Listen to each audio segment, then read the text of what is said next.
Today we are going to discuss Linux basics as part of day 3 learning session. Why I'm taking the Linux as basic session today because this is very important topic and you have to be aware of Linux basics to moderate and should be hands-on on Linux if you are going to work on as a DevOps engineer or cloud DevOps engineer. So if you want to start your career as a DevOps engineer or cloud engineer, you have to learn Linux. I don't say Windows is enough, but most of the cloud servers or a DevOps servers or maybe DevOps functionality lays on Linux servers. So it is better to learn Linux as compared to Windows. So let me show you one image where you can see yes, this is the one. So this is the classic Linux architecture diagram. So it will resembles like you can think it like onion layers, how the onion layers look like. So this diagram shows how Linux works internally, layer by layer, from hardware at the center. You can see it, this is the center, and top to the application at the top. Okay. In the center, we have hardware like where CPU, memory, RAM, disk, network cards, printers, terminals. So you can see it on right. So everything hosted in this hardware setup. So everything like if you want to check everything, CPU, memory, everything lays on the this hardware setup. So hardware cannot access directly by any applications. That's the Linux. That's where Linux comes in, right? So for example, we never ever touch cannot access by directly applications. In the middle, we have the different layers. So the next layer is like kernel. This is the most important layer. On top of the hardware, we have the kernel layer here. What's the responsibility of kernel is? I can say this is the heart of Linux. The responsibility of the kernel is like it's talk directly to the hardware. This is the only layer can talk directly to the hardware, and it will manage CPU, it will manage memory, disk, and network. And one important thing is like it control process execution and handlers security permissions. So everything is deal with the kernel. So I can say the last line, kernel is the core of Linux. Everything passes through kernel only. Without kernel, there is no Linux at all. So as of now, we covered hardware and kernel. The next layer is shell. Shell, I can say interface between user and kernel. So you are the applications, you accessing the applications, and this is the barrier between kernel and application. The shell is also play a major role after kernel. So I can say the shell acting as the interface between user and kernel. What exactly the shell will do? Shell takes commands from user and it is sent to the kernel. It will show back output to the user. So again the kernel will deal with, if it is required, it will deal with the hardware, otherwise kernel will do the process and it will lead back to the user with the output. So examples of shells, we have different shell programming language, right? Like bash, sh, zsh. So the bottom line of the shell is like when you type a command in terminal shell understands it and asks the kernel to execute it. So it will taking as a command from the user and it will give the kernel share the output, again shell giving back to the output to the end user. The next layer is utilities. So utilities like a basic tools like what are the commands we are using like ls command, cp, move, or rm, cat, grep. So these are the utilities, these are basic tools. So these are small programs, these are the small programs where layered in the utilities where it help us in managing files, it will help managing system tasks also. So the bottom line of utilities, I can say utilities are tools provided by Linux to perform day-to-day operations. The top layer is applications, is the most important layer as compared to after kernel. So applications, what users actually use. So what exactly we are using. For example, on top of Linux, we are installing web servers like Nginx, Apache, database we install on the top of the Linux OS system, and DevOps tools, custom applications. So the applications do not talk to hardware directly. So we will go to shell and we'll go to kernel, it will go to hardware. So these are the layers we have to we are going to use in Linux operating system. The right hand side we can see this one, printers, devices, terminals and disks. What exactly it will do? Kernel manages all devices. In operating system, it will kernel only manage all devices. Applications never access directly devices. Kernel controls everything safely. Okay. So the simple flow: user, application, shell, kernel, hardware. This is the process flow. So this is the where we are going to access the hardware through these layers. Application is nothing but where users are accessing, and it is connected to shell, giving the commands, connecting to kernel. Kernel will talk to the hardware and get to the back to the output, and giving back to the shell, and shell is giving back to the application. So this is the way where we are going to use the Linux operating system. I can say one line summary. Linux is a layered operating system where application and users interact with the hardware safely through the kernel. So this is the concept. Okay, let me getting into the next topic. So we're done with the Linux one. So as you understand, we have the different architectures. We have the applications as you see, and we have the shell, we have the kernel, we have the hardware.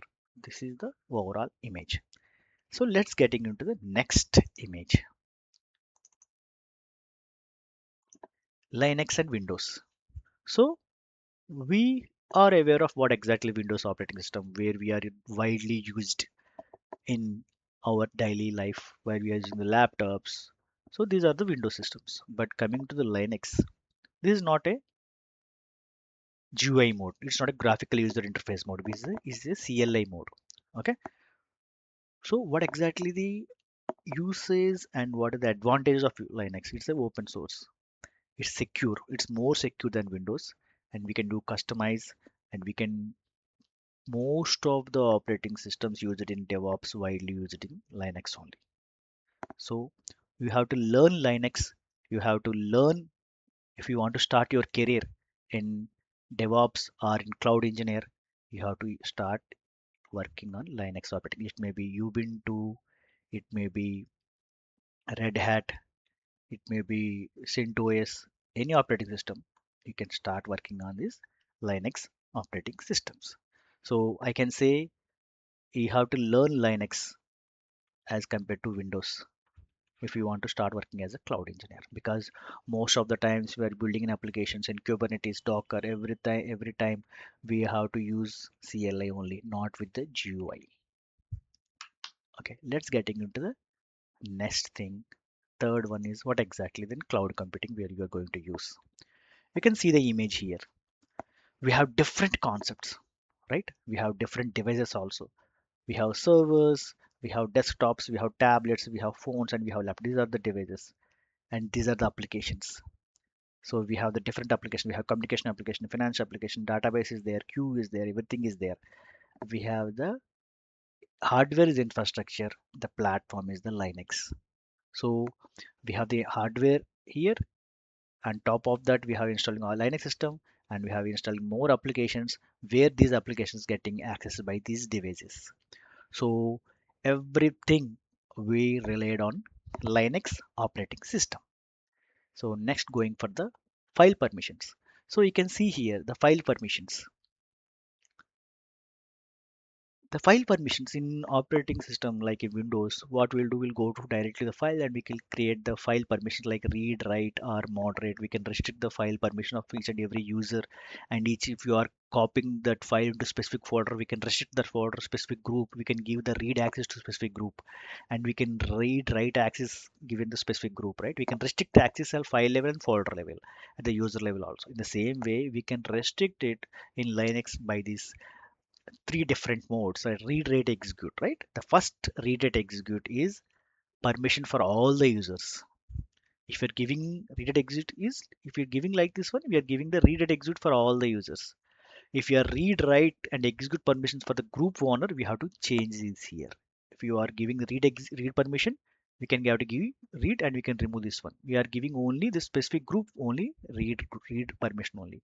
If you want to give the read write permission, we can give the write permission for the specific group. The second indent is for the group. The third indent is for the file owner. read and execute permission for the file owner, specific file owner. The third one is the hyphen is nothing but indicates the regular files, indicates the directory, in which directory these files or these folders reliable. Okay, next getting into the commands. So these are the commands. Let me open this one.